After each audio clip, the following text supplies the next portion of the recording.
Alors,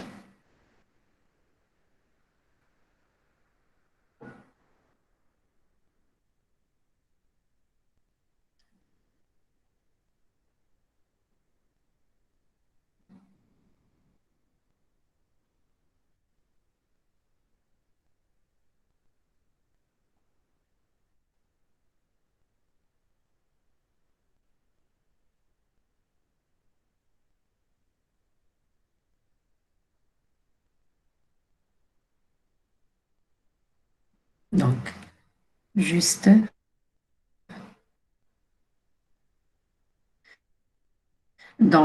juste un petit rappel parce que j'ai oublié de faire l'enregistrement. La première mesure, donc, pour des séances, donc, pour séances de TP, mesure de sécurité. Donc, le port de sarrau est obligatoire en tout temps. Donc, la présence, donc, les conditions de la blouse doivent être avec des manches longues et propres et aussi fermées avec des boutons nécessaires. Donc, on a effectué, c'est-à-dire une mission directe avec cette photo, cette image. Donc, le sarrau n'est pas boutonné. Donc, c'est une condition défavorable pour travailler dans un laboratoire de microbiologie. Deuxième mesure de sécurité concerne les cheveux. Donc, les cheveux doivent être attachés pour éviter tout risque. Il est possible qu'il arrive ceci avec cheveux. D'accord?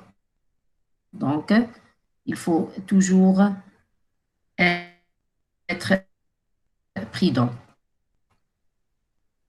Pour la troisième, avec son sac à dos, sa sacoche ou tous effets laboratoires, mais dans des armoires spécifiques.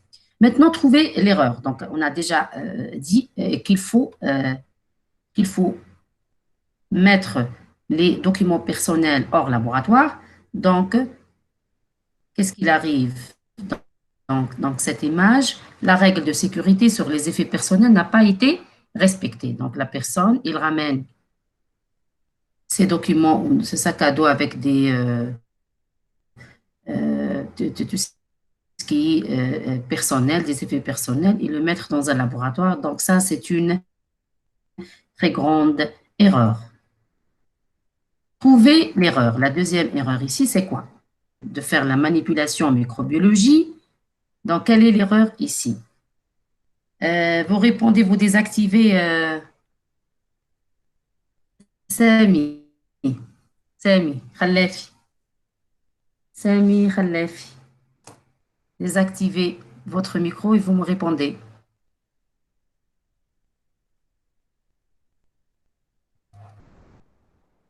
Atamniya. Atamniya, Nour Houda. Atamniya. Quelqu'un me répond? Haïfa. Haïfa Ben Jaballah. Oui, madame. Oui, madame. Haïfa. Alors, مدام apparemment, انت اللي معايا bien, وانت اللي تسمعي فيا très bien, ونسمع فيك très bien. C'est qui? بدير برجله مدام سيتم فوق قولي شو شكون هذا؟ ضيف C'est qui هذا؟ شكون اللي ضيف يهضر معايا؟ آه. ضيفي أحمد وي. أحمد، الحمد bonjour أحمد، لله ça va؟ صح المفروض تاعو انه حكم الواحد برجله مدام حمد. الله. D'accord. Est-ce qu'il existe aussi une autre erreur? Donc, on a deux tabourets. Entre les deux tabourets, la personne, elle a mis son sac à dos à l'intérieur. Donc, il y a un risque de faire un tamponnage. Donc, ça, c'est un obstacle pour faire circuler en face de la paillasse. D'accord? Donc, ça, c'est un risque. Elle a apporté Les son cheveux, sac à madame dos Tahan. au laboratoire. Donc, c'est la première erreur. Les cheveux lâchés, donc c'est-à-dire cette personne n'est pas appliqué la condition des cheveux attachés. Deuxième chose, donc son sac est un obstacle au déplacement sécuritaire, bien sûr, donc il ne peut pas se déplacer au moment où ce sac il existe ici. Donc son sac est un obstacle au déplacement sécuritaire. Malheur donc si elle trébuche à cause du sac et renverse son milieu de culture. Donc, si elle peut passer ici, donc automatiquement, elle va se trébuche, c'est-à-dire, glisse le sac, d'accord, et elle va, c'est-à-dire, perdu sa manipulation, le milieu de culture doit être fait, etc. Donc, ça, c'est un risque ou c'est une erreur, d'accord?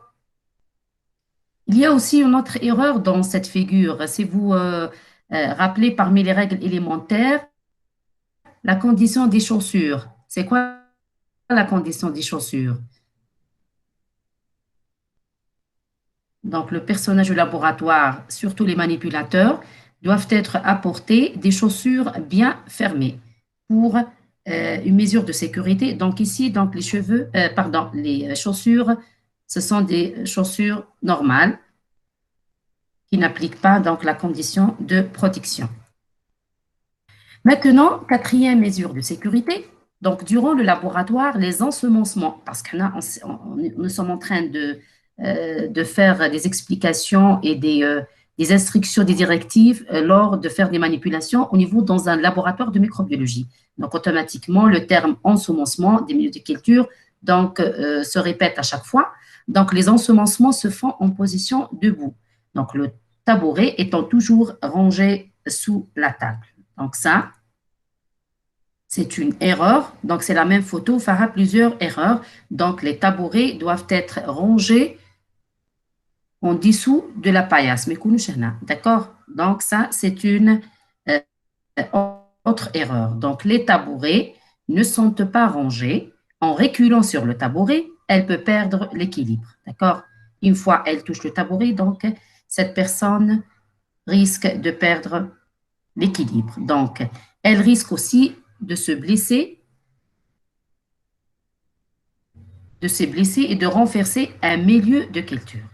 D'accord? Donc, cette figure ou bien cette image porte plusieurs erreurs et plusieurs dégâts. Normalement, c'est la cinquième mesure de sécurité, ce n'est pas la quatrième. Au début de son laboratoire, l'élève ou bien l'étudiant ou bien le manipulateur se fait un plan de travail bien dégagé et bien délimité. D'accord? Donc, un milieu ou bien un plan de travail où je dois, par exemple, faire un plan, qu'est-ce que je dois faire comme préparation d'un milieu de culture, qu'est-ce que je dois faire comme ensemencement, ensuite la stérilisation, etc.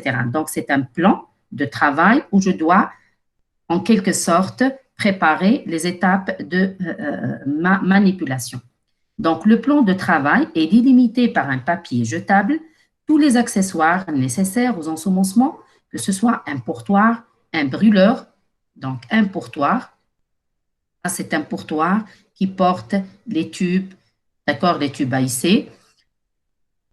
Donc, tous les accessoires nécessaires aux ensemencements, donc le pourtoir, le brûleur ou bien le bec de benzène, l'anse de repiquage. Vous savez, c'est quoi l'anse de repiquage? Est-ce que vous avez déjà réalisé un TP en microbiologie ou non? Anses de repiquage sont déposées autour du papier jetable.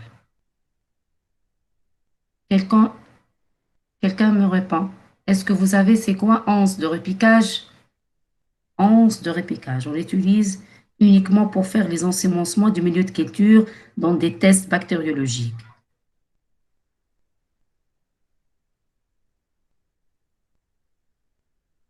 Donc, sont déposés autour du papier jetable. Au cours des manipulations, les milieux de culture seront déposés sur le papier jetable. D'accord? Donc, préparer tout ce qui est nécessaire, les manipulations. Maintenant, trouver l'erreur. Donc, on a déjà signalé qu'est-ce qu'il faut faire. Pardon. Donc, trouver l'erreur. Donc, quelle est l'erreur ici? Allez, les étudiants. Chers étudiants, quelqu'un me désactive. Donc, lorsque je pose des questions, il faut désactiver vos microphones et vous répondez. Oui. الساك مانا الساك فوق la table. C'est qui? C'est qui? Haïfa. Haïfa, toujours Haïfa, d'accord. Donc, le sac est sur la table. Le risque, c'est-à-dire le risque majeur, c'est quoi? C'est que le milieu de culture, les boîtes de pétri qui portent Exactement, c'est à côté des affaires personnelles, le stylo, la trousse, etc. Le bec de benzène aussi, il est autour du livre, je ne sais pas, très bien, le milieu de culture qui porte des germes et des portes des bactéries, il est sûr, c'est-à-dire le classeur ou bien l'agenda de l'utilisateur. Très bien, donc ça, c'est un risque. Ensuite, donc, il enlève ce milieu de culture et il utilise donc ses documents, ses livres et ses agendas pour faire d'autres manipulations. C'est le risque de contamination. Donc, ça, c'est une erreur. Donc, très bien. Donc, il n'y a aucun plan de travail délimité parce qu'on a déjà, juste pour faire une comparaison. Oui, donc là, on a dit qu'il faut bien arranger le plan de travail, alors que dans cette image, le plan de travail, il n'est plus, donc il n'a pas, c'est-à-dire accepté, la personne n'a pas accepté l'arrangement du plan de travail. Le volume, le cartable et l'étui crayon ne sont pas rangés sur la tablette, donc ils sont sous la table, donc tout est éparpillé. Il n'y a pas de couvercle sur la gélose. Ça, c'est-à-dire le grand risque. Donc, la gélose, le milieu de culture, il est sans couverture.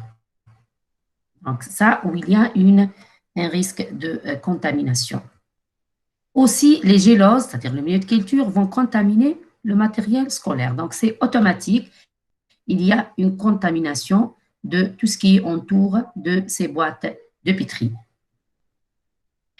La 6e mesure de sécurité, donc à la fin de son laboratoire et à la fin de manipulation, l'étudiant doit déposer le matériel contaminé dans des contenants sécuritaires. Donc à la fin du laboratoire, les géloses contaminent, donc à la fin, lorsqu'on a, c'est bon, réalisé notre manipulation et on a, c'est-à-dire obtenu des résultats, qu'est-ce qu'on doit faire avec, c'est-à-dire ces milieux de culture? Donc les géloses ou bien n'importe quelle milieu de culture contaminée doivent être déposés dans le sac de biohazard. C'est quoi le sac de biohazard? Ce sont des sacs orange qui sont spécifiques. Vous voyez là le laboratoire, la propreté de ce laboratoire, l'arrangement du matériel. Donc, c'est des conditions impeccables. Donc, le sac orange, c'est pour faire le débarrassage donc on déchets. Donc, ce sont des sacs spécifiques appelés les sacs biohazard ou bien les sacs orange pour faire débarrasser les milieux de culture ou les boîtes de pétri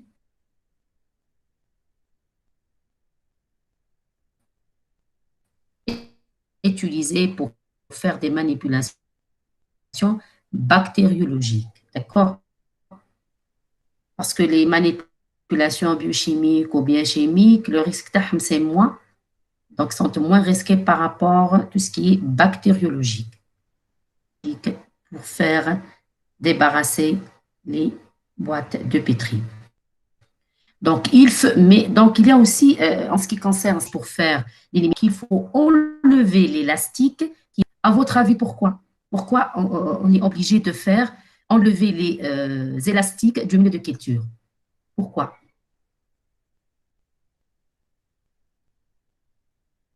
Madame, parce qu'elle contient des milieux de culture. Oui, Ahmed? Parce que contient des milieux de culture. Non, non, non, c'est ça, c'est pas ça la réponse. Voilà, c'est-à-dire, l'élimination, on ne fait pas, c'est-à-dire débarrasser. Pour éviter les réactions. Pour éviter, pour les réactions. Très bien. Très bien. Parce que lorsqu'on garde la boîte de pétri qui contient le milieu de culture et qui contient les germes, et on laisse ces élastiques bien fermés, donc automatiquement, ça va provoquer, je ne sais pas, une explosion sur place. D'accord? Donc, il faut bien délâcher et enlever ces élastiques et mettre les boîtes de pétri parce qu'il y a certains germes qui sont anaérobies. Donc, une fois, c'est-à-dire le contact avec l'oxygène avec l'eau, donc automatiquement, c'est des conditions défavorables pour faire leur développement. D'accord? Ça, c'est un exemple. Donc, il faut bien. Donc, c'est l'arrêt de réplication, pardon, ou bien du développement de ces bactéries. Donc, on assure que dans ces boîtes de pétri, on enlève carrément les élastiques. Parce que les élastiques, c'est une condition. La boîte de pétri, lorsqu'elle est bien fermée, on est, c'est-à-dire Confirmé. en train d'assurer des conditions favorables pour faire le développement des bactéries. D'accord?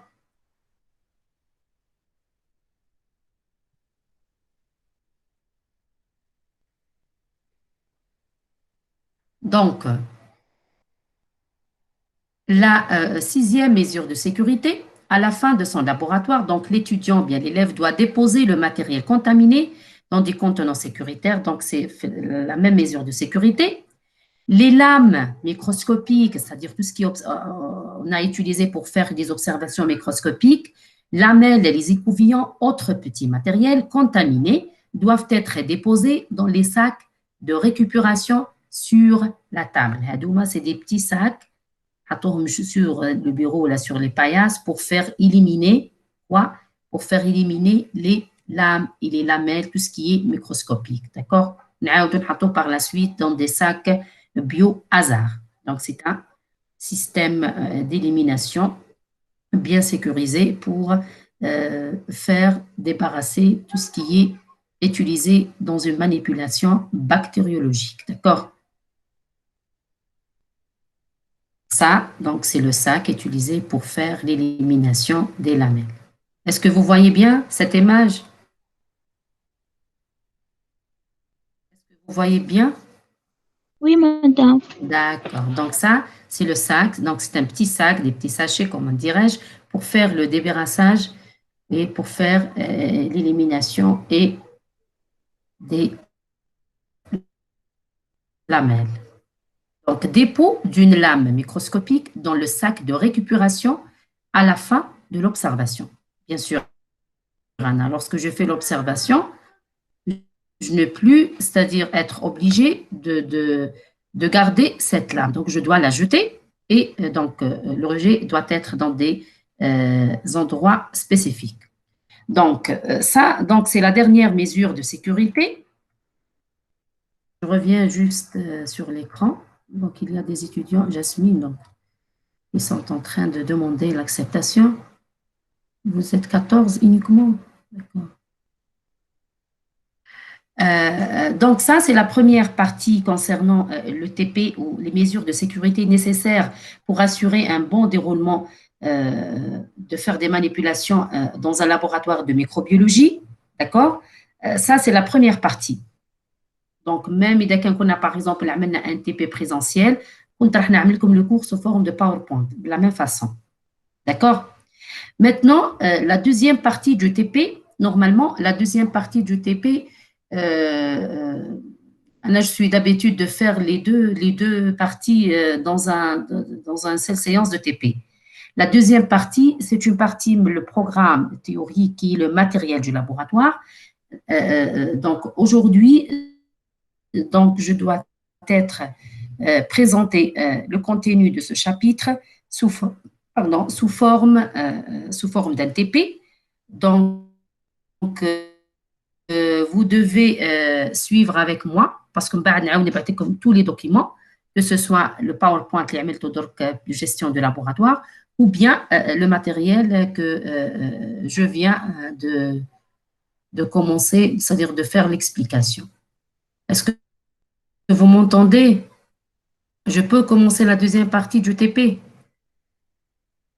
Chers étudiants. Sami, Oui, madame. Oui, Rahtiya. Oui, madame. Oui, madame. هنسمع شوي أصواتكم. إيناس. D'accord. Bidiar.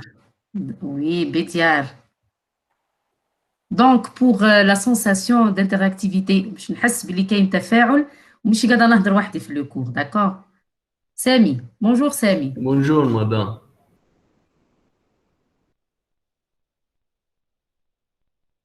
Oui, bien sûr, madame. مريم شايب بوبعاية إيناس درغمية. D'accord. Donc, il faut bien concentrer parce que à la fin, on demande comme un compte de rendu. Donc, il faut l'envoyer par mail où ça sera la note de TP. D'accord? Donc, c'est très simple. Donc, vous avez l'occasion de gagner des bonnes notes. D'accord? Donc, je vais commencer. Donc, je vais commencer la deuxième partie du TP. Et vous me signalez, hein, est-ce que vous voyez très bien l'écran ou non? Est-ce que je suis obligée de faire par la suite pardon. Oui, madame.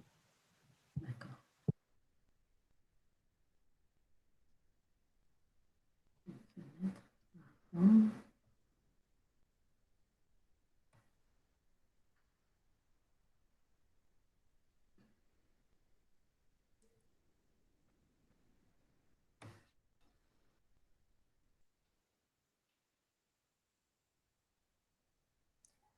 Qu'est-ce que vous voyez? Qu'est-ce que vous voyez sur l'écran? Non, Vous ne voyez rien? Non, madame. non. Je suis en train de partager, non? D'accord. Non. Ah, d'accord.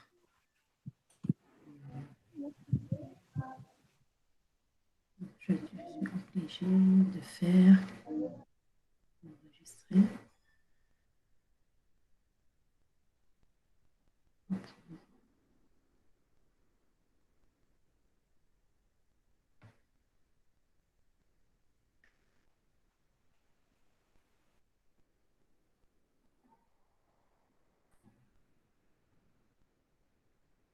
Est-ce que vous voyez maintenant ou non? Oui, madame, et bien. C'est bon.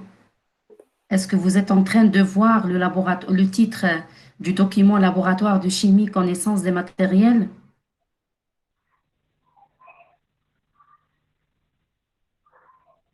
Qu'est-ce que vous voyez sur l'écran exactement? La brochure, ta deuxième TP? Non. Non, madame, juste Qu'est-ce que vous voyez? Le titre, c'est tout. les titres, c'est tout, madame. Quel titre? TP2, Quel titre? TP2, gestion de laboratoire. Et maintenant? Et maintenant, non? Non, madame. Laboratoire de chimie. Alors, donc je dois, c'est-à-dire...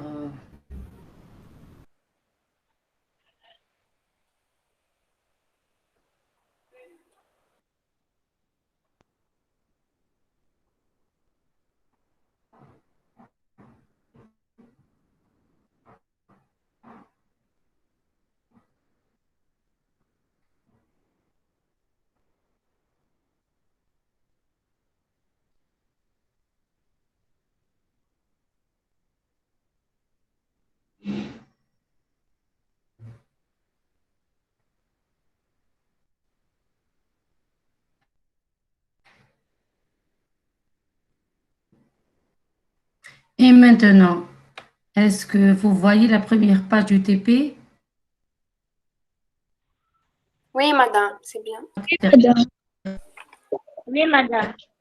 Oui, madame.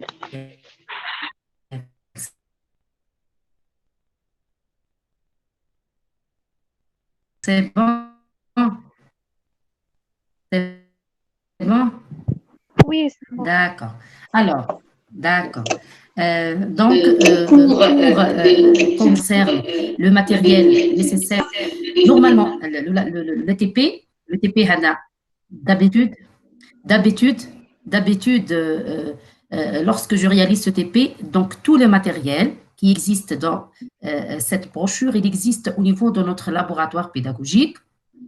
Et à chaque fois, je les ramène et je le fais, c'est-à-dire exposer aux étudiants pour les voir à peu près et le rôle de chaque matériel. Mais malheureusement, vu donc le TP d'aujourd'hui, donc c'est un TP réalisé à distance, donc je suis obligée de faire quelques explications uniquement pour, c'est-à-dire savoir l'utilisation de certains éléments et certains matériels nécessaires pour faire les manipulations au niveau du laboratoire. Donc, on va commencer avec la verrerie usuelle. La verrerie usuelle, c'est-à-dire tout ce qui est en verre et tout ce qui est, c'est-à-dire toujours utilisé pour faire les manipulations au laboratoire. D'accord? Premièrement, les tubes à essai. Donc, vous savez, c'est quoi les tubes à essai? D'accord, n'importe quel, c'est-à-dire laborantin ou bien un étudiant en biologie, donc il sait très très bien c'est quoi un tube à essai. Les béchères, donc ce sont est utilisé pour stocker, c'est-à-dire une solution, faire quelques réactions chimiques, faire certains dosages, donc il est gradué. Donc, des fois, on a des béchères de 400 ml, des béchères de 500, de 600, de 1000, même des béchères avec des petits volumes, 20, 30, 50 ou bien 100 ml. Troisième élément bien matériel, toujours dans la verrerie usuelle, c'est les Erlenmeyer. Les Erlenmeyer, la forme de cette façon, donc ils sont toujours gradués. La nature ou bien la matière, la qualité, donc c'est un pyrex, c'est-à-dire en verre. L'Erlenmeyer remplit à peu près les mêmes fonctions que le bécher, parce qu'il est toujours gradué, utilisé pour faire des mesures liquides, à la différence que sa forme évite les projections. Il est donc préféré au bécher pour conserver provisoirement des produits chimiques et volatiles. Réaliser des réactions chimiques avec des composés volatiles, ou lorsque la réaction peut se révéler fortement exothermique. Exothermique, c'est-à-dire le cas où il y a une réaction ou qu'il y a une création ou bien élévation de la température, on n'utilise pas des béchers, mais on utilise des Erlenmeyer. Faire certains dosages volumétriques notamment, bien que gradués, l'Erlenmeyer ne pas servir pour mesurer précisément un volume de liquide. Un Erlenmeyer peut recevoir un bouchon et être chauffé à condition d'être en pyrex. Donc, c'est ça la différence entre le bécher et l'Erlenmeyer. L'Erlenmeyer, on peut le fermer avec un bouchon, d'accord, et faire bouillir, c'est-à-dire le haton sur une plaque chauffante pour faire bouillir la solution. Ils ne sont pas disponibles au niveau de notre laboratoire, mais ce sont toujours, c'est-à-dire un matériel en verre et utilisé aussi pour faire, c'est-à-dire, c'est pas pour mesurer parce qu'il n'est pas gradué, mais c'est juste un matériel pour faire quelques simples préparations, juste, c'est-à-dire pour faire la conservation de certains liquides. Maintenant, deuxième partie, c'est la verrerie pour mesurer. Donc, vous savez très bien qu'au niveau du laboratoire, il existe certains matériels qui sont nécessaires pour faire les mesures exactes des volumes. La première, c'est-à-dire chose la plus importante dans cette verrerie, c'est les éprouvettes graduées. Il existe les éprouvettes graduées et les burettes graduées. Et on a aussi les pipettes graduées. Normalement, vous êtes des biochimistes et vous avez très, très bien, il y a aussi les pipettes jaugées. La différence entre ces trois éléments. L'éprouvette graduée, c'est comme le bécher, mais elle est, c'est-à-dire en quelque sorte, bien fermée, toujours graduée. C'est par exemple, là, je veux préparer une solution avec 40 ml d'eau distillée et je ne sais pas, 60 ml acide ou bien n'importe quelle autre solution. Donc, je dois utiliser cette éprouvette parce qu'elle est, très précise. Donc, il faut choisir une éprouvette dont le volume est le plus proche du volume à mesurer. Donc, si je veux préparer une solution de 100 ml, donc je dois utiliser l'éprouvette. L'éprouvette, c'est mieux et mieux assurée que les béchers. Certains manipulateurs au niveau du laboratoire, c'est-à-dire pour ne pas être dérangé à chaque fois, et donc ils font les mesures avec les béchers. Non, ce n'est pas avec les béchers, mais avec l'éprouvette. Et l'éprouvette n'est pas, c'est-à-dire assurée à 100%. Normalement, pour des volumes moins faibles, donc on utilise des pipettes graduées. Par exemple, pour un volume de 10 millilitres, on utilise une pipette graduée. On n'utilise pas une éprouvette. d'accord, pour être sûr que le volume c'est-à-dire bien précisé. Les burettes graduées, donc la burette permet de verser et de mesurer des volumes cumulés précis de solution. Elle est principalement utilisée dans les dosages volumétriques pour les pH métriques et conductimétriques. Sa préparation nécessite un protocole particulier. Normalement, ce genre de burette graduée, c'est-à-dire le moment, par exemple, c'est pour faire l'écoulement des solutions. C'est par exemple un bécher ici qui porte le distillé ou n'importe quelle solution. Je dois être obligé d'utiliser ces burettes graduées pour faire l'écoulement de la solution, additionner à la solution qui des éprouvettes graduées pour ajouter le volume. Mais, donc, c'est la condition, elle nécessite l'écoulement en quelque sorte progressif de la solution. On est obligé d'ajouter, d'utiliser des burettes graduées pour faire l'écoulement goutte à goutte de ces solutions. Maintenant, en ce qui concerne, elle est principalement utilisée dans les dosages volumétriques, le pH métrique. Là, je vous donne un exemple. C'est par exemple, je dois préparer une solution où le pH est comme par exemple 8 ou bien 7,5. Ou le bécher, une solution ou bien un acide ou bien, je ne sais pas, un acide 4 ou la 5, pH 9 ou 10. Pour arriver à le pH demandé, donc je dois ajouter goutte à goutte la deuxième solution pour régler le pH de la solution. Est-ce que c'est clair? Là, c'est le cas des tampons. Par exemple, lorsqu'on prépare des tampons, les tampons en général, c'est une association entre des bases et des acides. D'accord? Une base avec un pH automatiquement plus de 8.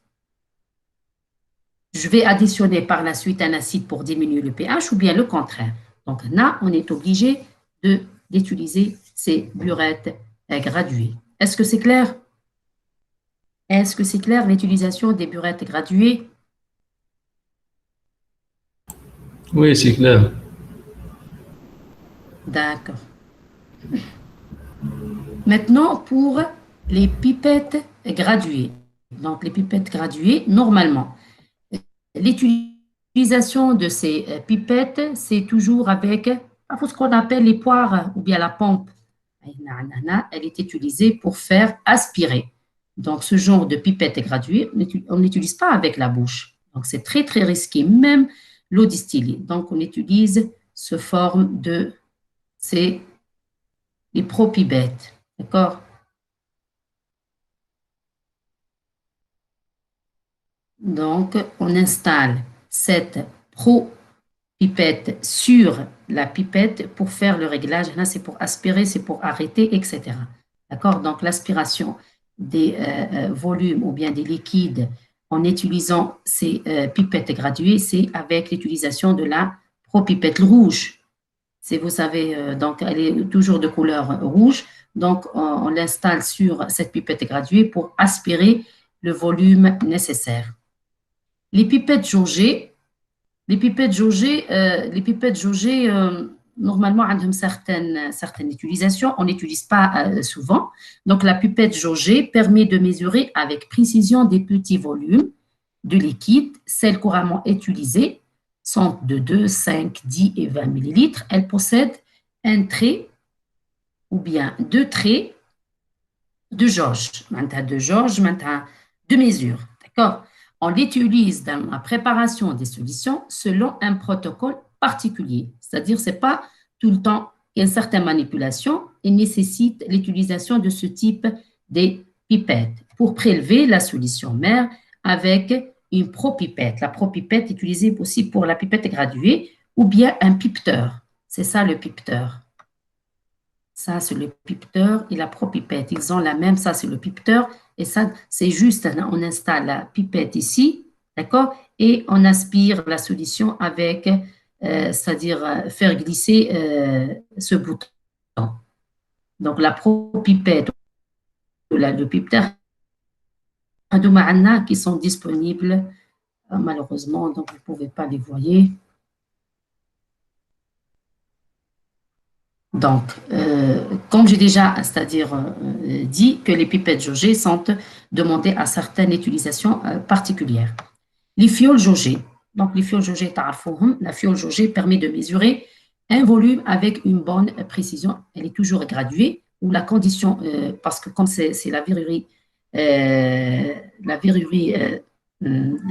usuelle, donc elle doit être en matière de pyrex. Elle est toujours en verre.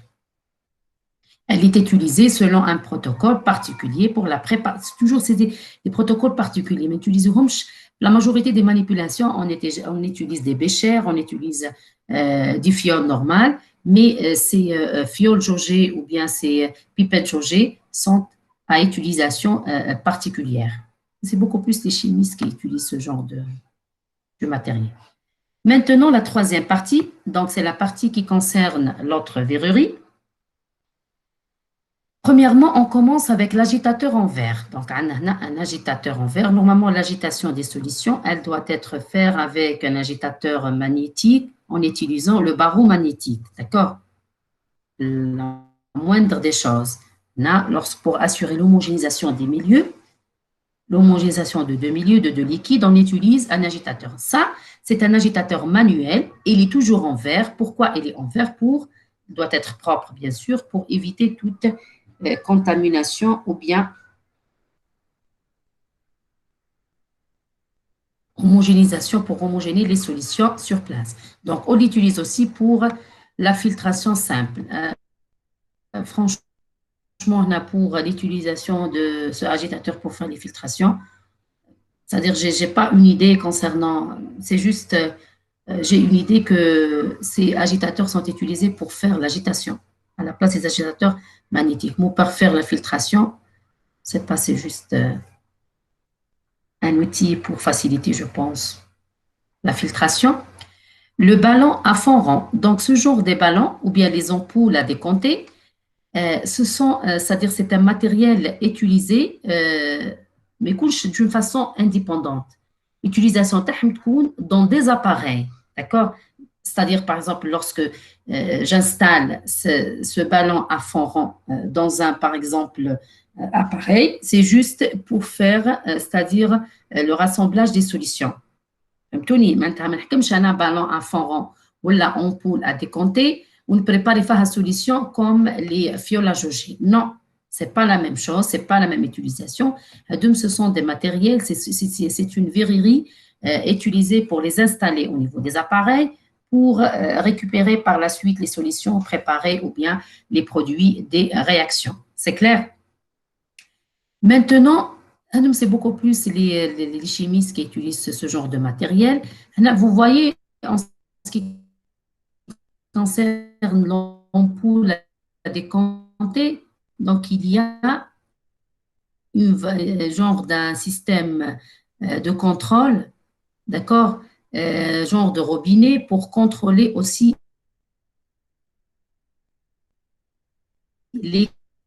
l'écoulement des solutions. Les réfrigérants droits et les réfrigérants notre laboratoire, non. Les réfrigérants à droit, mais c'est-à-dire c'est les chimistes beaucoup plus qui utilisent ce genre de matériel. Les réfrigérants à boule, donc les réfrigérants, d'accord, l'utilisation de refroidir et de condenser toutes les vapeurs qui se forment lors du chauffage. C'est pour, en quelque sorte, il y a la vapeur, donc c'est pour diminuer la température des vapeurs. Mais malheureusement, on explique et on réexplique, mais une réelle réaction devant vous et le rôle exact de ces réfrigérants. D'accord? Le sixième matériel, toujours fait la verrerie, l'autre type de verrerie, la colonne de Vigreux. La colonne de Vigreux, elle n'existe pas. Donc, la colonne de Vigreux est utilisée dans le montage de distillation fractionnée. Son rôle est d'assurer la séparation de deux liquides miscible porté à ébullition en purifiant progressivement au cours de la montée les vapeurs du liquide le plus volatile. À noter que les parties basses et hautes peuvent être rodées. Là, c'est juste une explication théorique, mais c'est-à-dire n'importe quel matériel, que ce soit les colonnes ou n'importe quel matériel, on ne peut pas l'effet ou le rôle exact sans savoir, c'est-à-dire voir devant vous une réaction réelle. Maintenant, pour les entonnoirs, vous savez très bien que les entonnoirs utilisés au niveau des laboratoires, ce sont des entonnoirs en verre. D'accord? Des entonnoirs utilisés pour faire la filtration. On met ici donc le papier filtre et on fait l'écoulement de la solution pour faire la filtration.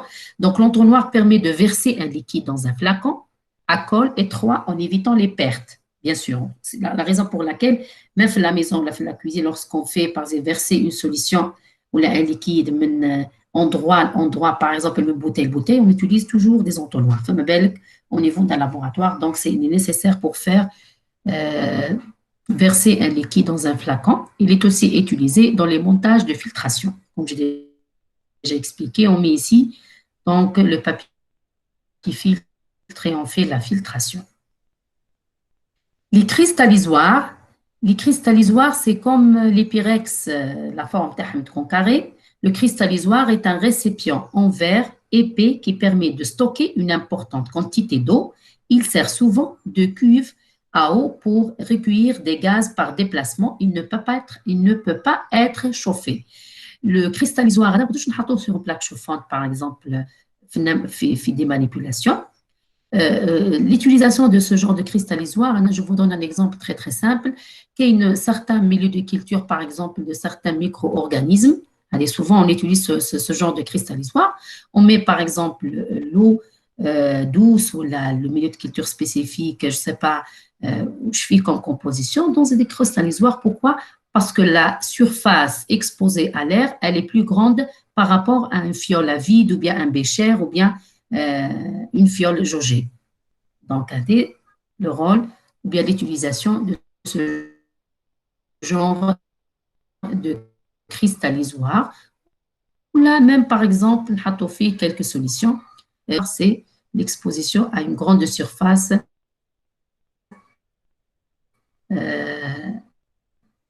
c'est-à-dire à l'exposition de l'air. Les verres de montre, 9e donc, matériel, donc les verres de montre ou bien coupelle. Le verre de montre, elle est utilisée pour faire la balance de précision, pour faire les pesées au niveau du balance de précision. J'ai qui met le verre de montre. La montre a un verre. Donc, c'est comme le verre de montre sert à entreposer des petites quantités de solide à l'état divisé. Il est utilisé lors de la pesée de ces petites quantités. Il ne peut pas être chauffé. D'accord? Automatiquement, elle est utilisée pour faire les pesées, ce n'est pas pour faire les chauffages. D'accord? Les fioles à vide. Les fioles à vide, principalement utilisées pour la filtration sous vide. Sous vide, les biologistes, on n'utilise pas ce genre de... Donc, c'est beaucoup plus les chimistes qui utilisent ce genre de matériel. Associé alors à un entonnoir, la fiole à vide est un Erlenmeyer, qui m'a chauffé au début, en verre épais, c'est-à-dire l'épaisseur taha, et elle est toujours en pyrex, en verre épais disposant d'une ouverture latérale.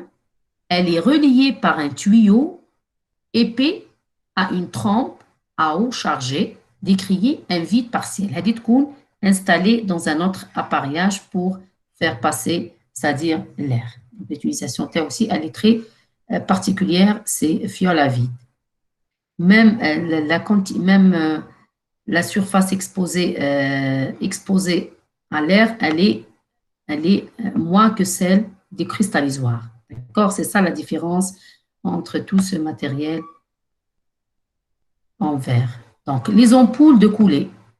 Les ampoules de coulée, c'est comme les pipettes graduées. Donc, dans le cas d'une réaction fortement exothermique, là où il y a c'est-à-dire augmentation de la température lors de mixage de deux liquides, l'ampoule de coulée est utilisée pour verser un réactif ou bien goutte à goutte, limitant ainsi goutte à goutte parce qu'on a le système de contrôle, d'accord, le robinet hada pour faire l'écoulement goutte à goutte, limitant ainsi les risques d'emballement, voire l'explosion. À noter que les parties hautes et basses peuvent être rodées. La même chose avec l'installation au niveau des autres, c'est-à-dire appareils pour assurer l'écoulement. Les tubes à dégagement. هذوما n'existe plus هذا كاين la tête de colonne كاين mais les tubes à dégagement il s'agit d'un tube c'est comme l'agitateur en verre d'accord c'est comme l'agitateur en verre donc il s'agit d'un tube de verre généralement coudé s'adaptant à l'ouverture d'un tube à hisser par l'intermédiaire d'un bouchon d'accord il est en verre et on l'utilise pour faire l'ouverture, c'est-à-dire des flacons ou bien des fioles, et permettent soit de recueillir les gaz formés, soit de diriger des gaz vers un autre milieu réactionnel. Franchement, c'est la même chose, donc il faut bien voir devant vous l'utilisation de ce tube, d'accord, tube de dégagement des gaz. Donc, tête de colonne, elle est toujours en verre. On les installe aussi au niveau des tuyaux des appareils. La tête de colonne est utilisée dans les montages de distillation ou d'hydrodistillation. C'est une pièce de verre s'adaptant verticalement sur un ballon ou un volume de vigreux et latéralement sur un réfrigérant droit. À noter que la partie supérieure peut recevoir un thermomètre. Un thermomètre pour mesurer la température de la réaction. Mais elle est toujours attachée à un appareil. D'accord? Donc, c'est des têtes de colonne. Maintenant, pour les accessoires divers. Les accessoires divers, c'est un matériel primordial au niveau du laboratoire. C'est des accessoires, mais qui sont essentiels pour assurer une simple manipulation. Pour la propipette, elle est utilisée, ou bien les pipeteurs pour les pipettes graduées. Je n'aspire avec la bouche, donc automatiquement, je dois assurer l'utilisation des propipettes et les pipeteurs. Donc la propipette s'adapte sur une pipette jaugée au gradué. Il sert à créer une dépression.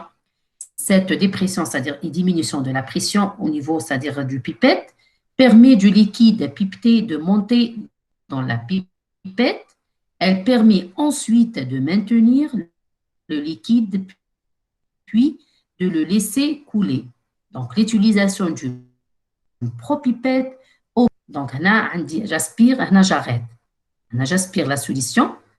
Donc, j'appuie sur cette partie. Donc, la solution, elle va être, c'est-à-dire...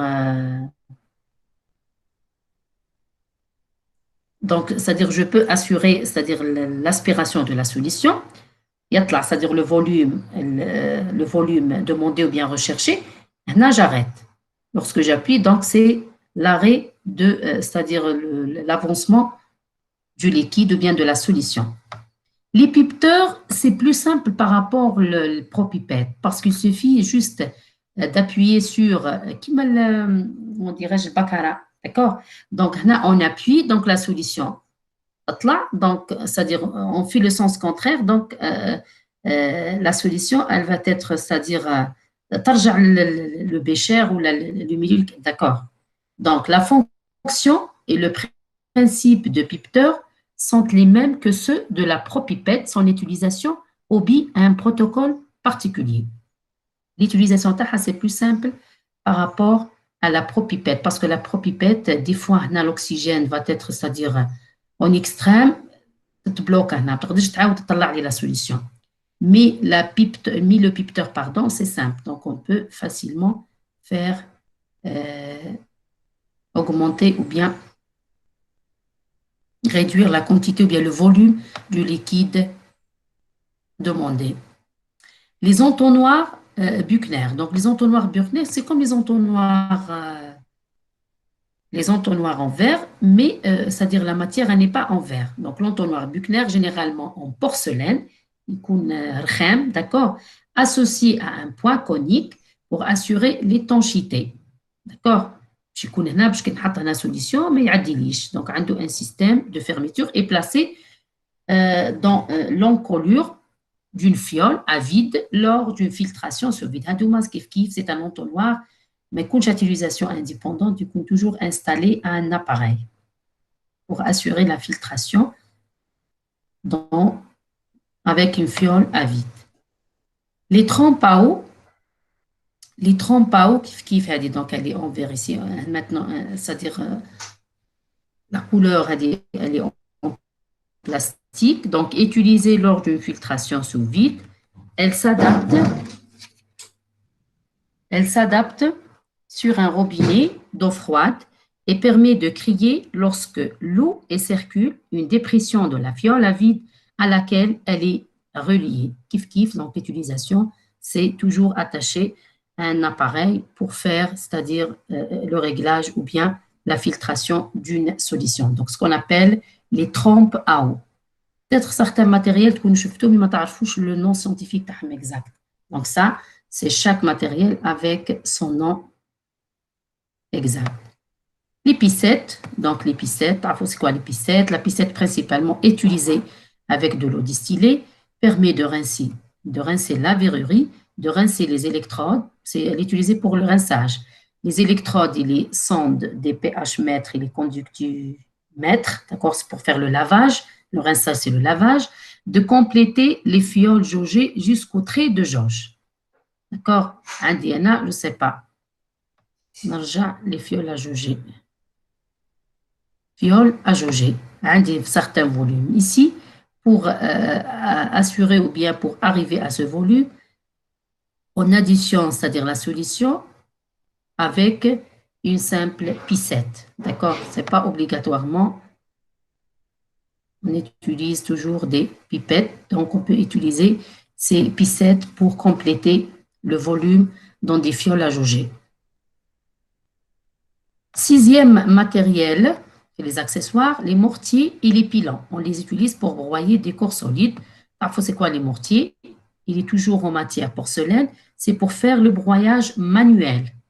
D'accord? C'est pour faire le broyage manuel. Donc, elle est toujours de matière en porcelaine. Les entonnoirs à solide. Donc, les entonnoirs chauffés en verre. Et on a vu aussi deuxième type, c'est les entonnoirs Buchner. Troisième type des entonnoirs, c'est les entonnoirs à solide. Permet d'introduire une poudre dans une fiole jaugée, par exemple lors d'une dissolution. Dans ce cas, peut être sûr que toute la poudre est bien tombée dans la fiole. Il faut rincer à l'eau distillée l'entonnoir en récupérant l'eau de rinçage dans la fiole. D'accord? Donc, la même chose. Là, vous ne pouvez pas, c'est-à-dire, imaginer, c'est-à-dire le rôle exact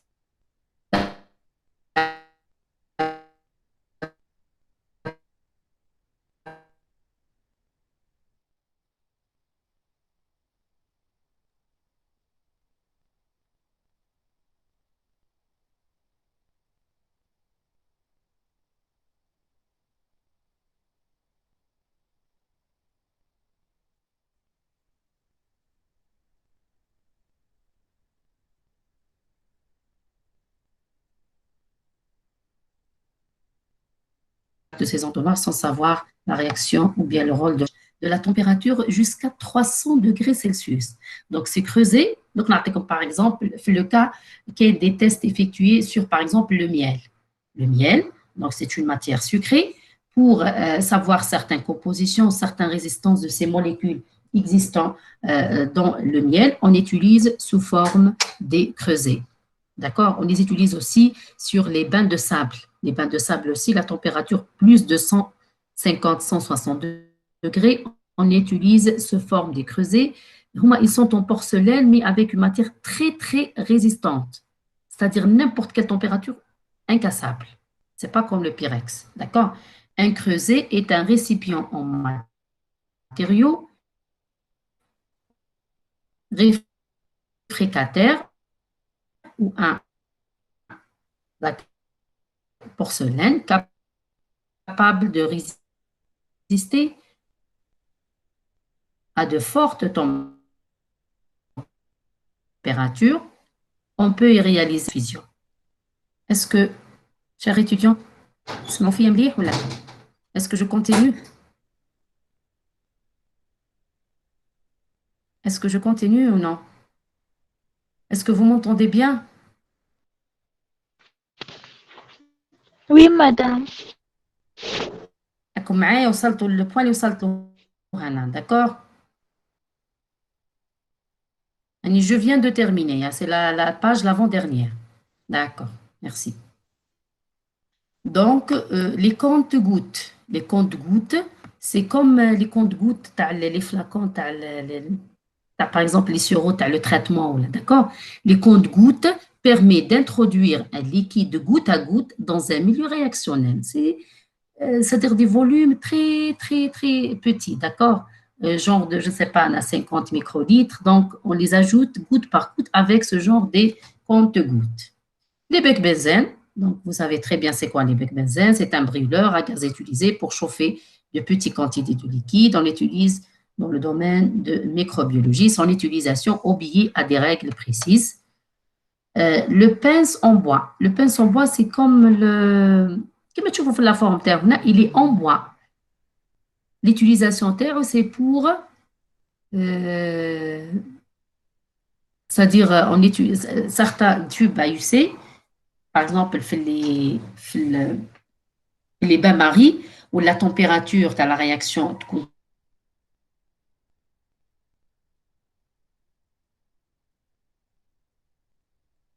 avec des mains à gants. Non. On utilise ce genre de pince en bois pour récupérer les tubes à partir des bains-maries. Donc, les pinces en bois permettent de manipuler la verrurie chaude, n'importe quelle verrurie, mais bien sûr, verrurie chaude, c'est des tubes, hein, ce n'est pas un bécher. Je ne peux pas apporter ou bien porter un bécher avec ce pince. Donc, les pinces sont utilisées uniquement pour manipuler les tubes à hisser la verrurie en chaude. Elles sont donc tout indiquées pour chauffer le contenu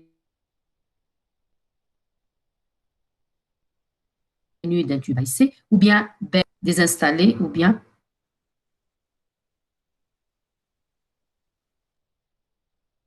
يشوف أنه معنا donc il existe au niveau du laboratoire. Ils sont utilisés pour faire le chauffage, par exemple, des solutions dans des fioles à jauge. D'accord? Donc, je porte ou bien je ramène une fiole à jauge et fiole jaugée, d'accord? Et ou bien ce genre de ballon à fond rond et je le mets sur ce chauffe-ballon électrique. Donc, comme j'ai déjà signalé au début à l'ETP, malheureusement, tout ce matériel, la majorité de ce matériel, il existe au niveau de notre laboratoire. J'aurais aimé une Kumtchoufou en présentiel, mais malheureusement, donc, je suis en train de faire l'explication théorique, travaux pratiques théoriques. Donc, les supports élévateurs. Les supports élévateurs, c'est comme les crics dans les voitures, d'accord? Donc, c'est pour faire le réglage. Certaines solutions, par exemple, certaines manipulations, hauteur. C'est comme le cric. Donc, support, souvent utilisé dans les montages de chimie. Donc, on n'utilise pas la biologie et dont on peut régler la hauteur ou, par exemple, la solution. Dans un, par exemple, Erlenmeyer, donc, il nécessite la condition de la hauteur. Les vallées aussi, il existe le labo. L'utilisation, elle est simple. Donc, c'est un support spécifique destiné à maintenir un ballon à fond rond sur un plan horizontal. Ce genre de verrerie chaude, c'est un support. D'accord? C'est un simple support. L'agitateur magnétique. Donc, l'agitateur magnétique, donc, un de deux systèmes de réglage. Ici, donc, c'est la vitesse de rotation. Et ici, donc, c'est le réglage de la température. Certaines solutions, c'est-à-dire nécessitent la température et l'agitation. Et certaines solutions, certains liquides, l'homogénéisation de certains liquides, par exemple, solidité et liquide, ils nécessitent juste une certaine vitesse. Donc, c'est-à-dire, c'est pas la peine de toucher. C'est pas la peine de toucher le réglage de la température. Si la solution elle nécessite, par exemple, température de 4 degrés, donc on est obligé de faire ce réglage. Donc l'agitateur magnétique, C'est un système pour faire l'homogénéisation des solutions. L'agitateur magnétique permet d'homogénéiser un mélange de façon automatique. Ainsi, il est très utile pour les agitateurs qui durent longtemps. Préparation d'une solution à partir d'un composé solide, dosage conductimétrique ou bien pH métrique, parce qu'on a une solution où j'ai fait par exemple le mixage, tu as deux solutions. Le pH il est différent. Pour assurer que toute la solution a le même pH, donc je dois assurer l'agitation avec ce agitateur et je fais par la suite la mesure avec un pH mètre. Maintenant, la potence, c'est genre d'un support avec, c'est-à-dire ce genre de comment dirais-je, mariage. Donc, les différentes pièces de verrerie sont maintenues à l'aide des pinces et elles-mêmes fixées sur une ou plusieurs potences à l'aide de de noix de serrage. Une noix de serrage ou hada. Donc, c'est le système de réglage qui n'existe plus au niveau de notre laboratoire, mais certains laboratoires utilisent ce genre de matériel. Le noix de serrage, c'est pour serrer. D'accord, d'accord, c'est un système de contrôle, c'est pour serrer. Par exemple, je ne sais pas, un tube ou là, c'est-à-dire un cristallisoire ou là. Donc, c'est juste pour serrer le matériel. Donc, le noix de serrage permet de fixer à une potence une pince métallique supportant de la verrerie dans un montage de chimie. C'est beaucoup plus les chimistes qui utilisent ce genre de matériel. Les pinces, donc ce genre, donc comme vous voyez, donc c'est un pince, est parfois recouverte d'une matière plastique pour protéger la verrerie. Les pinces permettent de tenir les différentes parties d'un montage de chimie pour en assurer la stabilité. La même chose, donc toujours attaché avec un appareillage pour assurer la stabilité, par exemple, de différentes parties. La spatule, donc vous savez c'est quoi la spatule? Elle est utilisée pour permet de prélever, donc pour faire le prélèvement de certains solides en poudre fine, en copeaux, de manière à éviter le contact direct entre la peau et le solide. Le bouchon, donc ce sont des bouchons utilisés pour fermer, comme j'ai déjà signalé au début, les fioles à jauger ou bien un certain verrerie. Les bouchons sont de diamètre et de hauteur variables afin d'en disposer pour une verrerie nombreuse. Ils s'adaptent sur les tubes à essai, les émailleurs, les ballons. Certains bouchons ont un ou plusieurs. C'est le cas lorsque l'on souhaite adapter un réfrigérant à air sur un tube à essai ou un émailleur. D'accord? Donc, je viens de terminer. Donc, c'est le dernier point concernant le matériel, les accessoires. Donc, les accessoires des verres. Donc, c'est une brochure de 7 pages donc, que je vais vous envoyer avec le premier PowerPoint de hygiène et sécurité. Est-ce que vous avez des questions? Est-ce que vous avez des questions?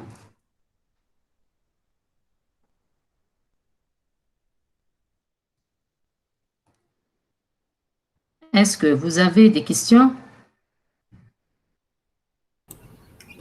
Madame, concernant le rapport, Ahmed Daifi. Ahmed. Oui. Oui, Samy, oui. C'est pas moi qui pose les questions maintenant. Oui. Non, je sais, Ahmed. Je suis en train de discuter avec Samy Khalafi. Oui, Samy. Madame, concernant le rapport du TP, D'accord. Où je vais le rapport? selon la première partie ou la deuxième?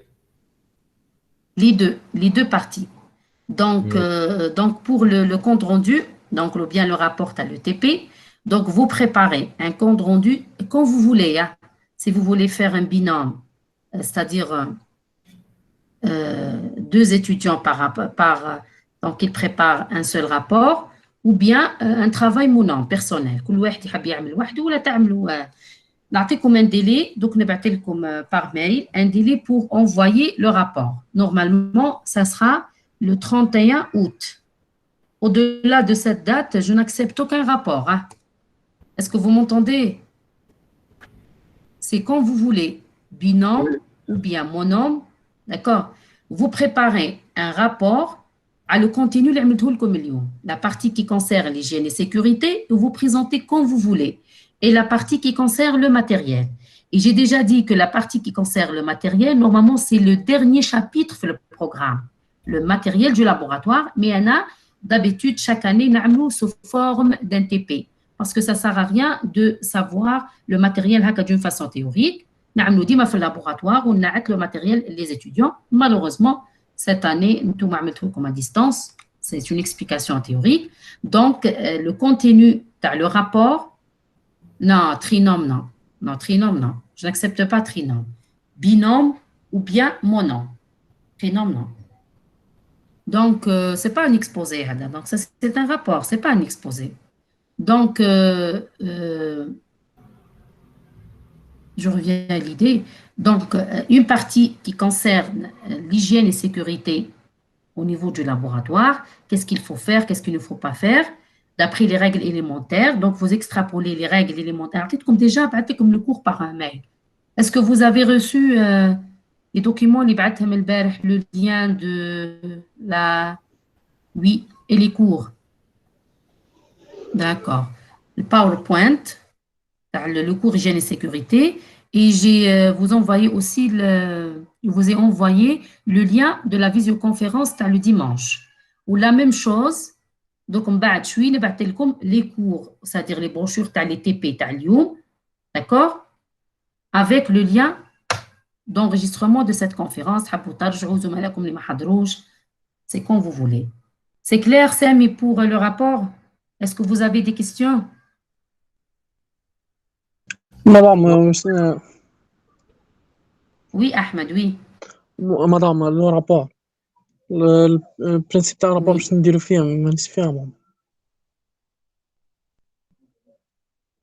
نديرو ماتريال شوف احمد قلت لكم لو رابور ستادير يكون شتوش عملت لكم اليوم احمد شفتوا معايا اليوم لا بارتي كي كونسير ليجين سيكوريتي كيس كو جو ستادير واش عملت لكم نعاود نبعث لكم الباوربوينت 5 ou 6 mesures de sécurité tout ce qui est règles élémentaires qu'on vous c'est-à-dire obligatoirement appliquées lors de l'accès dans un laboratoire. De la façon dont tu fais, d'accord? Une présentation simple.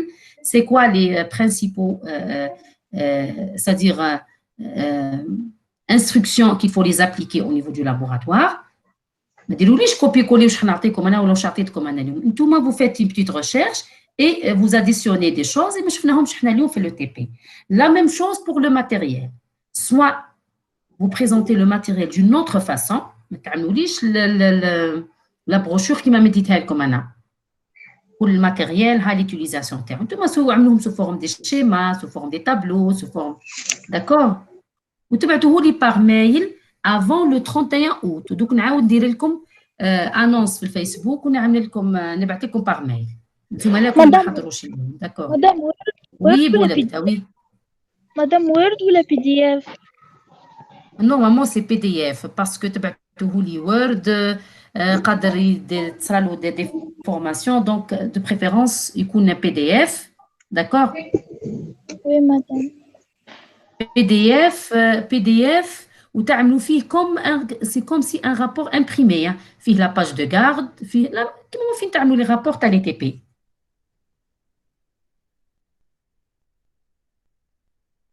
C'est clair?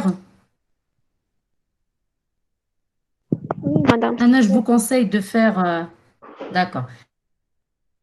Madame. Anna, je vous conseille de faire un rapport présentatif. Oui, Nidal. Bonjour, Nidal. مدام بونجور. هو قبيله راحت لي برك الالكتريسيتي يا مدام، ما حضرتش قد الساعه الاولى. ابعثي لنا برك يا مدام باري. هذا هو رجعت معليش، الالكتريسيتي يا مش مدام. La première partie, tu as le TP se fait en PowerPoint, les mesures de sécurité au niveau du laboratoire de microbiologie. Et je vous enverrai aussi la deuxième partie, tu as le matériel. Donc, نبعتكم كل شيء، أي حاجة نديرها في la visioconférence نبعتكم les documents تاعها. D'accord? دكار يا مدام. D'accord. Donc, c'est bon, c'est clair pour le rapport. Parce que nous, je dois terminer une partie. C'est juste le TP. C'est comme vous voulez. Hein. Donc, on a juste une partie qui concerne le traitement des analyses. La semaine prochaine, il y a juste un seul chapitre. Et on termine le programme. C'est comme vous voulez. Est-ce que il y a juste une demi-heure normalement, on a programmé de 9h à 11h. عندكم un cours à 11h? Est-ce que vous avez un cours à 11h? Oui, madame. On a 2 heures génie géniteur. Ah, d'accord. Donc, on a juste une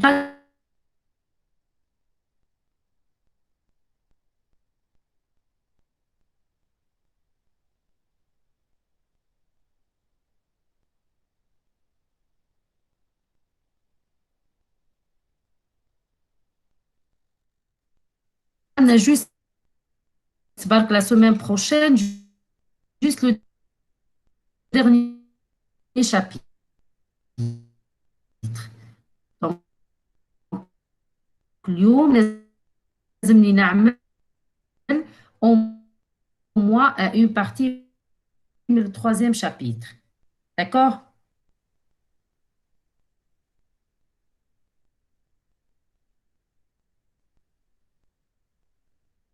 Parce que normalement, on a fait l'emploi 2 fois par semaine, le dimanche et le mardi, de quand on a commencé ce programme.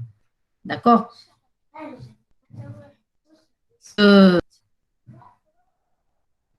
Pour le troisième chapitre, donc le premier chapitre, c'est la présentation du laboratoire. Est-ce que vous voyez le cours ou non? Le traitement des analyses. Vous me donnez un signe, s'il vous plaît, sur chat. Est-ce que vous voyez le cours? Oui, madame.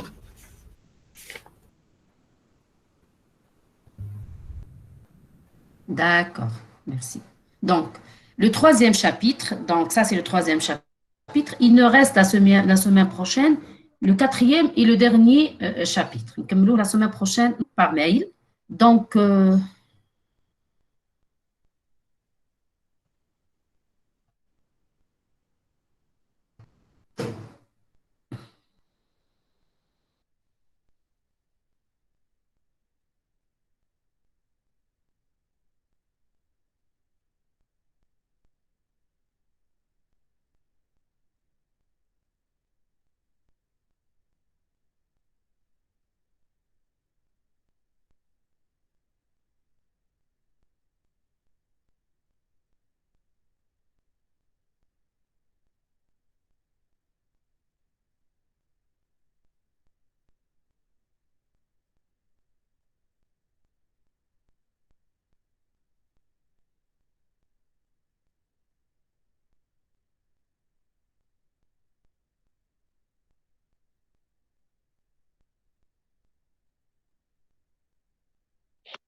كاين عندها بروبليم تاع كونيكسيون، حتى صوت قاعد يوصل روطار.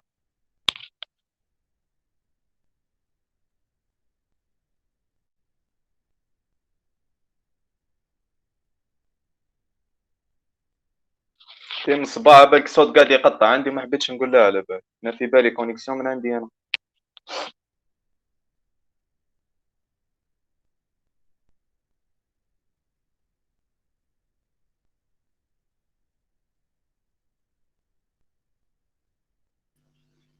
حتى انا كيف النظام نفس المشكل. اي والله سلام من الصباح بالك نفس البروبليم، انا في بالي من عندي انا والله الانترنت كيف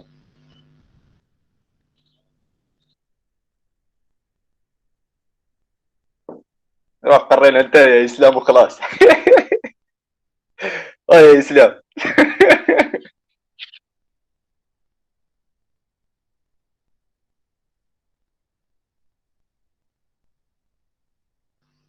والوقت ما يكفيش يعني. يا اسلام ما بالي بيك صاحبي قادر. يا جماعه ديروا ديسكسيون بريفي، انا في 20 واحد.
Maintenant, est-ce que vous m'entendez? Maintenant, Oui est-ce que madame vous oui. لي الصون شويه m'entendez bien? تقطع مدام. Ah, Oui, madame. ah, d'accord. Donc, je suis obligée de répéter le début. Je répète l'explication dès le début. Oui, madame, سمعنا oui. D'accord. Les étapes de traitement des analyses. Donc, le premier chapitre, c'est clair maintenant, est-ce que vous m'entendez bien? Elle n'est pas en image. Bon. Il n'y a pas de diapo. Image maintenant. Ah, je l'ai partagé. Donc, c'est bon. Maintenant, est-ce que vous voyez les diapos? Je les ai partagés. C'est bon? وي وي Vous me donnez un signe, s'il vous plaît. Et vous me dites, est-ce que vous voyez le cours ou non? Oui, madame, c'est bon. Oui. C'est bon? C'est bon. Maintenant. Donc, le traitement des analyses. Donc, c'est un cours très, très simple. Il suffit, c'est-à-dire de saisir, c'est-à-dire les étapes nécessaires pour faire le traitement des analyses. Donc, le laboratoire est composé d'une équipe expérimentée. Ce personnel qualifié est désireux de fournir un travail de qualité et parfaitement formé aux tâches pour lesquelles il est habilité. Chaque personne a un rôle bien précis au niveau du laboratoire. Certains qui reçoivent des échantillons, l'autre qui fait les prélèvements, l'autre qui fait des analyses, l'autre, c'est-à-dire qui signale ou bien qui enregistre les résultats, etc. Le laboratoire s'appuie sur un matériel de pointe dédié à l'analyse et veille à investir constamment pour l'amélioration de ses prestations. Bien que le laboratoire est bien organisé, le personnel du laboratoire est bien organisé, bien que ce laboratoire, c'est-à-dire il devient un laboratoire bien connu, avec, c'est-à-dire une très bonne prestation. Le laboratoire assure une rigueur de travail pour toutes les demandes. D'accord? Parce qu'il y a certains laboratoires spécifiques pour faire certains types d'analyses, ils ne font pas, c'est-à-dire les autres types d'analyses. Normalement, devient quelque chose de très connu. Chaque laboratoire est connu pour faire plusieurs types d'analyses. Pour les étapes de traitement des analyses, ce sont des traitements, c'est-à-dire ce sont des étapes très, très connues et ce sont des étapes qui sont appliquées à l'échelle internationale. Premièrement, c'est les prélèvements et le ramassage. Deuxièmement, c'est la réception. Troisièmement, c'est l'enregistrement. Quatrièmement, c'est la conservation de quoi des échantillons. Les analyses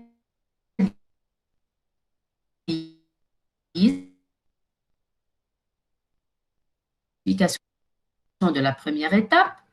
Il y a, c'est-à-dire pour certains laboratoires, certains, c'est-à-dire laboratoires qui sont spécifiques pour faire les prélèvements des patients. Ce n'est pas n'importe qui peut faire le prélèvement. Les prélèvements ont récupéré sur site les échantillons prélevés par le client. Les échantillons peuvent aussi être envoyés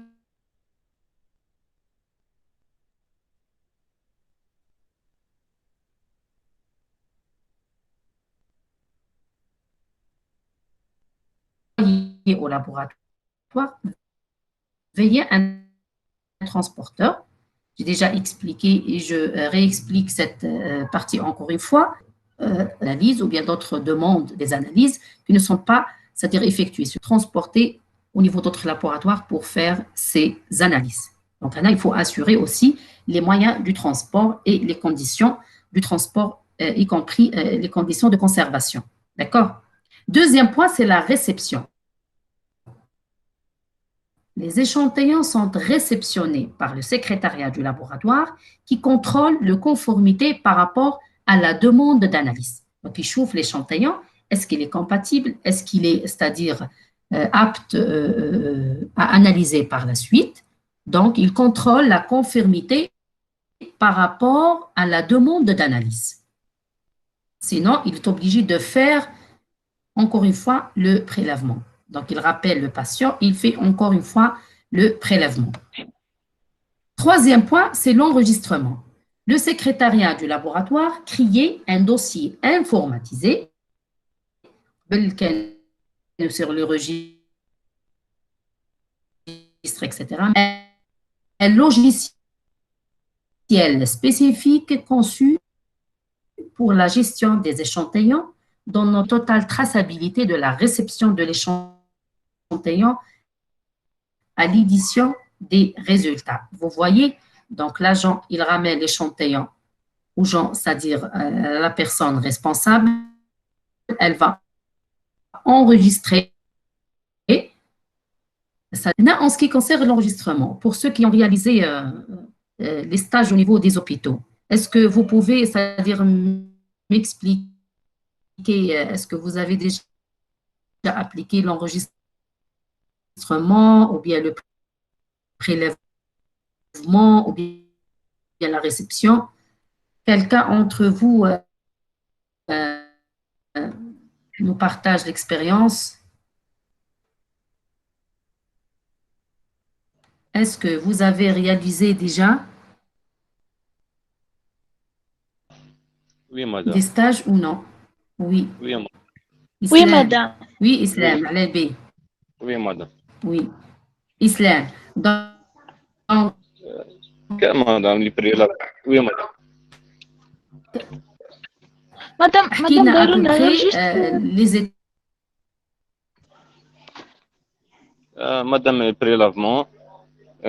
Première étape, ولا les الحوايج اللي prélavements. تعلمتيه Après, directement, nous les analyses. كي عملتي ان stage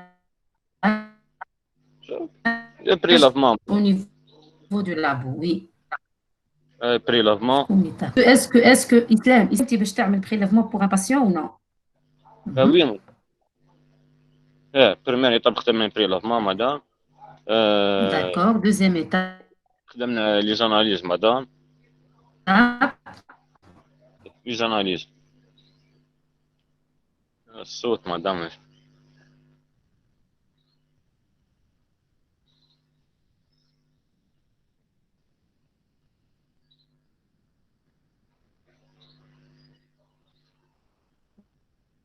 Donc,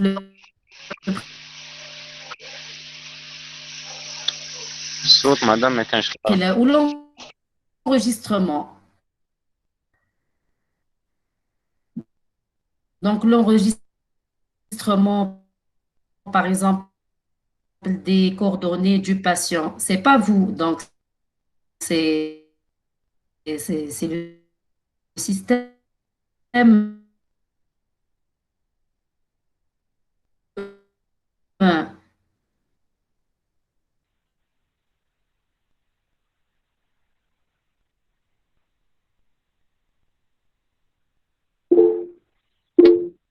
Est-ce que vous avez suivi donc là,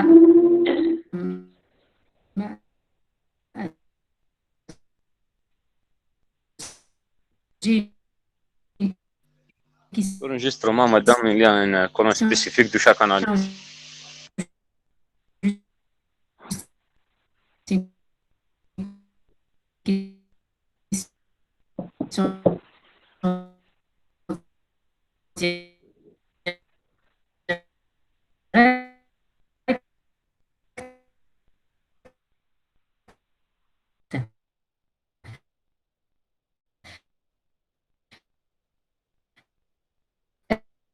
Est-ce que vous avez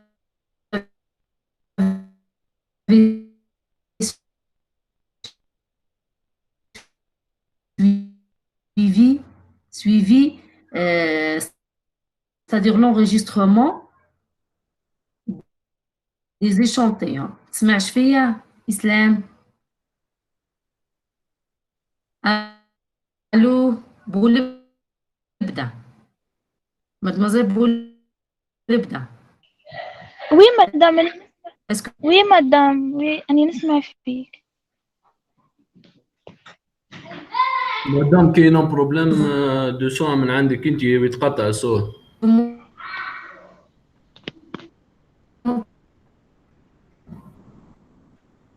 entendez bien ou non? Non, madame.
سارة كي تسمعي؟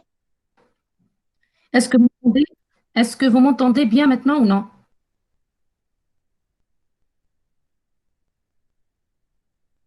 Les filles, Oui, madame. وي مدام عندك est-ce que بروبليم vous مدام. m'entendez bien? Je Oui, peux oui. continuer. Il ne reste qu'une. D'accord. Et connexion, oui. D'accord. Donc, je suis obligée de profiter le maximum juste pour continuer l'explication de cette partie. D'accord? D'accord. Donc, l'enregistrement, il était en train de nous partager son expérience à propos, donc, le stage et les étapes d'assurer une demande d'analyse, d'accord? Mais malheureusement, la connexion n'a pas voulu assurer donc une bonne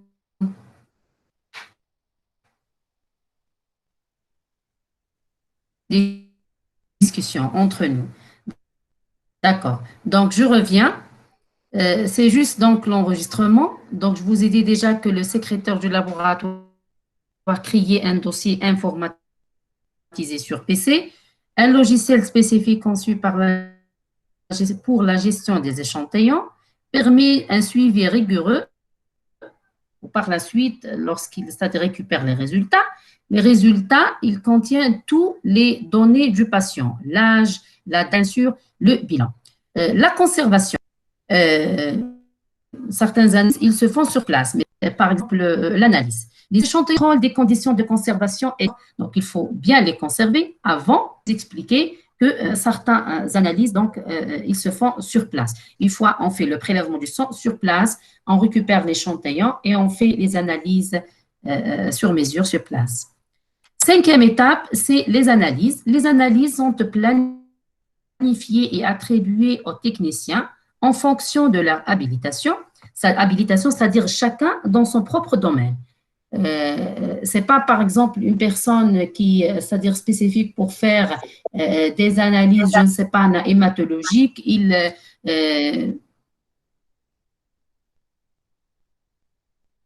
Il fait, par exemple, d'autres types d'analyses. Donc, chacun dans son domaine de spécialité.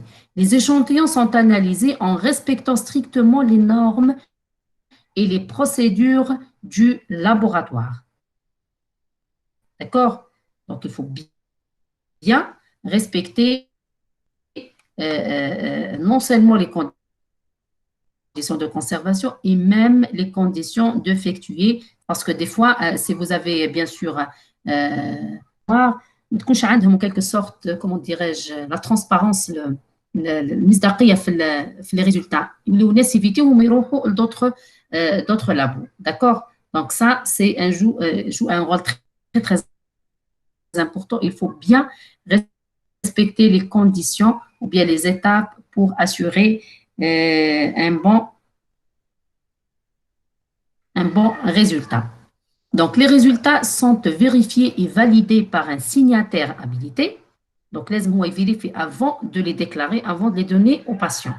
Donc, laisse-moi يشوفهم et valider. D'accord? C'est très anormal. Donc, avant de donner les résultats aux patients. La transmission, c'est quoi la transmission?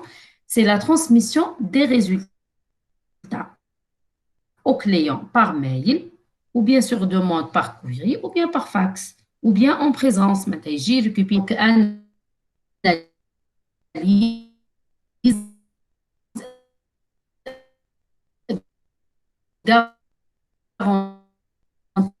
garantit l'entière confidentielle pour stocker les résultats. Il ne faut pas les transmettre à n'importe qui. D'accord? Il faut toujours les donner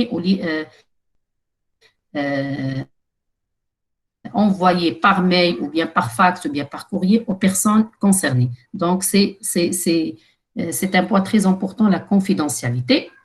Le dernier point, c'est l'élimination des échantillons. Après, c'est-à-dire faire les analyses, qu'est-ce qu'on fait avec ces échantillons?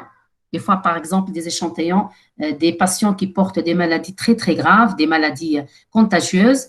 Qu'est-ce qu'on fait avec ces échantillons?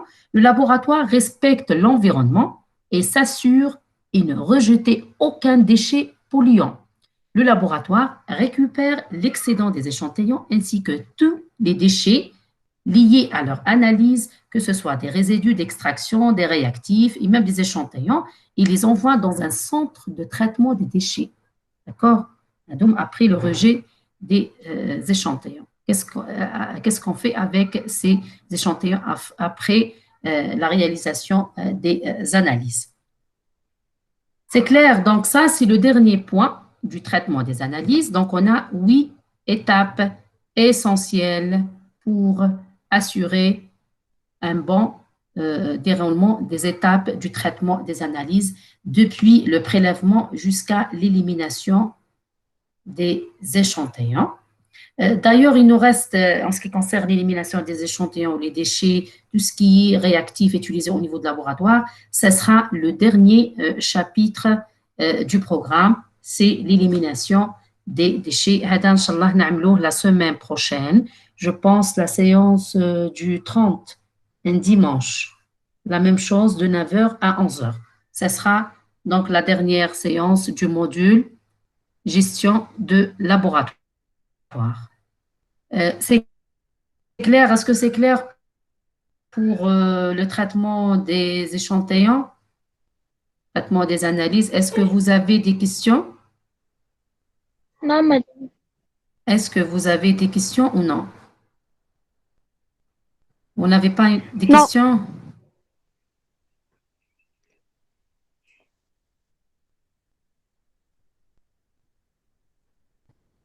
Alors, donc, d'accord. Une partie du cours, les TP, les 2 brochures de TP et la partie du chapitre 3. Tout est clair, c'est bon? Désactivez vos microphones. حابة نسمع أصواتكم وقولوا لي oui madame, c'est clair. مادام هو الصون عندك شويه كان يقطع ودرك ليماج ما كانش مادام مش ديابو كي كنت ترسم مي فهمنا كي سمعنا بيبري هادشي نضال مي أو c'est une explication d'un fichier PDF, c'est pas PowerPoint. هذا دوك نبعث وي يعني نسمعوا لكم par mail sur place. C'est bon. C'est des étapes, c'est les étapes à appliquer pour faire le traitement des analyses dans un laboratoire. Boubaïa, Fatma Boubaïa, est-ce que vous m'entendez?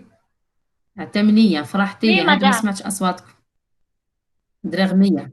D'accord. Atamniya. نعيط له باسمه يقول له oui madame. Atamniya, ها هدري Atamniya. Atamniya.